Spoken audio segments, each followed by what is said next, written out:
The following is a fictional story of events that may happen in the near future. 8 a.m. New York Stock Exchange. It's a cold, breezy day on Wall Street as markets await the Federal Reserve's announcement for QE4. Futures are up significantly. The Dow Jones just breached its 2008 high of 14,164. Gold just hit an all-time high of 2,900. Silver just breached $100 per ounce. The dollar index is holding at 53. With official unemployment at 16.3%, there is a nervous feeling on Wall Street that if this doesn't work, the world could implode into a depression that will last for the remainder of the decade. 8:19 a.m. Beijing. Chinese officials announced that they can no longer allow Washington to devalue their holdings. After making their concerns private, China accepts that Washington will never stop paying its debts with inflated currency. China makes an official statement from Beijing, quote, "We have made our concerns known privately for some time. With QE4 about to be announced today, China will have no choice but to stop purchasing U.S. treasuries. We have allowed Washington to try to work through their imbalances for 4 years. But with global inflation and U.S. consumers rapidly shrinking as a percentage of global GDP, we feel that a Western recovery is unlikely until they reform their entitlement programs."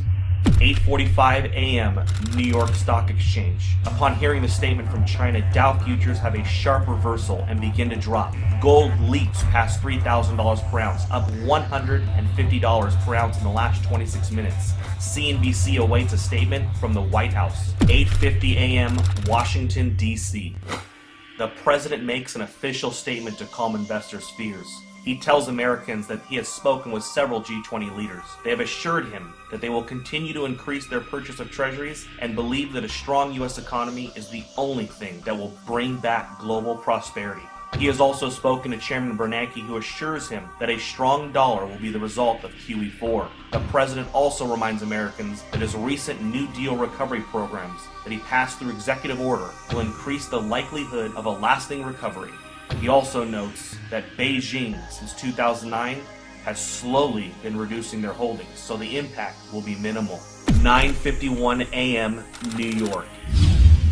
Dow futures fall 850 points in the first 20 minutes of trading. Markets are halted for 1 hour by the authorities. 10 a.m. Main Street, America. The news about the stock market in China has now spread. A panic begins to set in and unprepared Americans rush to the grocery store. In an attempt to purchase food and water, Americans that didn't know what was going on are alerted by all of the news stories and panic buying. Within 50 minutes, there is a nationwide rush to the stores. Empty store shelves in America become a reality. 10:52 a.m. New York. Markets reopen and the Dow Jones resumes its collapse. Investors around the world join the sell-off in bonds and stocks and begin to purchase commodities. Unlike the panic of 2008, this time commodities are seen as the only safe haven from a dollar crisis.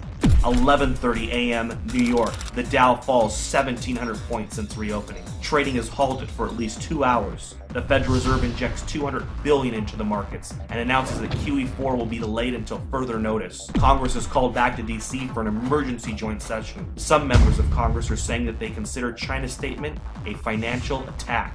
12 p.m. Main Street, America. Several cities begin to see civil unrest after grocery stores are forced to close. Traffic in the streets and violence break out. The president puts the National Guard on alert for a possible deployment onto U.S. streets if things don't get under control soon. Several news agencies are reporting injuries at grocery chains and call for the authorities to do something before it gets worse. 12:15 p.m. Toronto, Canada.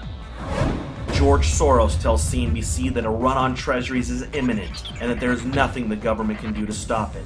He says it is unfortunate that a controlled decline of the dollar was not coordinated better over the years. Today really could have been avoided if not for the Tea Party politicians who demanded fiscal responsibility and a constitutional government. 3 p.m.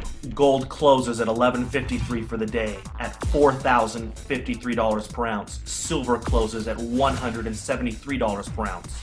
The president announces that due to civil unrest in some areas of the country, U.S. stock markets will remain closed for the rest of the day. With the exception of mining and other inflation-related stocks, the majority of U.S. stocks are down significantly due to the sell-off and flight to safety in commodities. The Federal Reserve announces that it will begin to purchase U.S. treasuries and stocks in order to stabilize the markets. But this only feeds investors' fears of a full-blown treasury run and collapse of the dollar. 6 p.m. Asia. Asian markets begin a massive sell-off. Dollar collapse rumors begin to take hold of the markets. CNBC Asia looks into a possible COMEX default and complete breakdown in the U.S. economy. Gold spikes in Asia, up 1750 in the first complete hour of trading. Gold is now at 5803. 7 p.m. Gold and silver bullion dealers across the world have suspended all sales due to no inventory. A COMEX default is now expected. Several central bank representatives propose a freeze on currency markets and a fixed devaluation of the US dollar in order to calm investors. 7:30 p.m. the United States. The sun sets on America. In the last 12 hours, the world has changed. Americans are glued to their televisions taking a crash course on a debauched currency. Smoke from fires in the cities have put a dark cloud over the nation. 7:45, the Federal Reserve. The Federal Reserve announces it will inject $1.5 trillion into the markets in order to stop any further decline in stocks. 7:55 p.m., OPEC. The final nail in the coffin. OPEC nations halt oil trades in US dollars until further notice. They will only accept euros, renminbi, or gold. 7:59 p.m. The Federal Reserve's announcement to inject $1.5 trillion into the markets causes a sharp reversal in overseas markets. Stocks begin to rally even as Main Street melts down. 8 p.m. Manhattan. Gerard Adams, president of the National Inflation Association, sends out an urgent email alert. In it, he informs members that it is with great sadness that the time to warn and prepare Americans for hyperinflation has ended.